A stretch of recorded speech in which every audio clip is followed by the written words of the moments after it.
दीपक चौहान, आप देख रहे हैं मेरा यूट्यूब चैनल दीपक चौहान बरेली। और दोस्तों मैंने आज जिस तरह से कॉलोनी जो अवैध कॉलोनियों का कारोबार कर रहे हैं लोग, उनके खिलाफ मैंने जो आवाज उठाई है, उस आवाज को लेकर के मैंने कई अपनी वीडियोज बनाई हैं और वीडियो को आप देख रहे हैं। और वीडियो देखने का मेन मकसद हमारा यही है कि मैं जनमानस तक अपनी बात को पहुंचा सकूं और आम जनता के लिए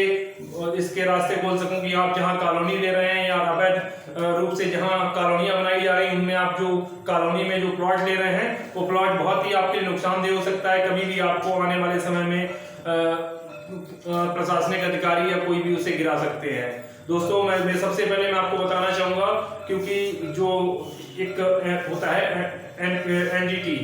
एनजीटी नेशनल ग्रीन ट्रिब्यूनल, उसके द्वारा क्या होता है कि एनजीटी जो हमारा काम में बेसिक काम करती है कि आप कॉलोनी के अंदर हरे भरे पेड़ लगाएं। पेड़ लगाने के बाद आप ऐसी बहुत सी चीजें हैं जो कर सकते हैं। उसमें जल निकासी की व्यवस्था अच्छी होनी चाहिए और जो प्लॉट के जो रोड है वो समकालीन, मतलब एक दूसरे को काटते हुए चौकोर अवस्था में हों। और दूसरी बात दोस्तों, मैं एक बात और बताऊंगा, क्योंकि कई कॉलोनियां हैं जो अवैध रूप से बसाई गई हैं और ये बरेली बिशनपुर रोड स्थित रोड पर कई तरह की भ्रांतियां भी फैलाई जा रही हैं कि कॉलोनी आपको इतने सस्ते दामों में प्लॉट मिल रहा है, जबकि प्लॉट मिलने का मेन मकसद जो है आप लोगों को बताना चाहूंगा, रेरा एक बहुत बड़ी संस्था है जो प्लॉट को काटती है। और जैसे कि बरेली में आपने देखा होगा रामगंगा नगर योजनाएं, कई योजनाएं चलाई जा रही है गवर्नमेंट के द्वारा। उन चीजों को प्रस्ताव पारित करने के बाद उन्हें एकदम व्यवस्थित तरीके से बनाया जाता है, जहां पर आपके लिए बिजली की व्यवस्था, पानी की व्यवस्था और आपको जल निकासी की व्यवस्था बेहतर रूप से मिल सके। और दोस्तों आप देखते हैं जैसे कि हमारे भोता बीजलपुर रोड पर आए दिन कुछ ना कुछ ऐसे ही लोग कॉलोनियां काट देते हैं, जिसकी वजह से जनमानस को बहुत बड़ी समस्याओं का सामना करना पड़ता है। ना तो उनके पानी निकासी की व्यवस्थाएं हैं और ना उनके किसी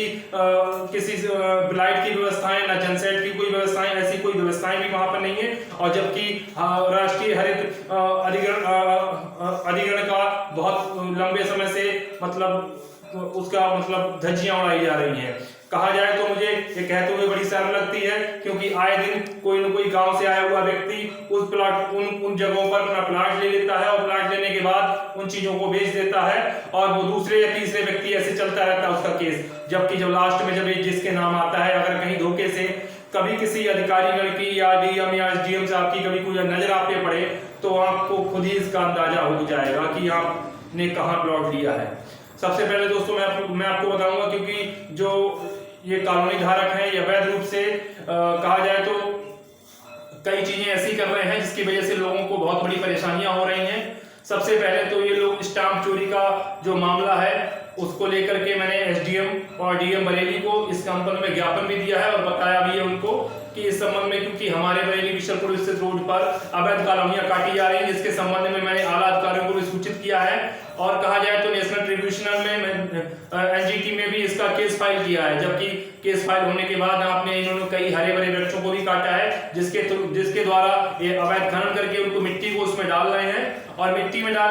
डाल रहे हैं उसमें, जो अवैध खनन करके लाई जा रही मिट्टी प्लॉटों के अंदर इंस्टॉल कर रहे हैं और उनमें डाल रहे हैं। जय हिंद, जय भारत।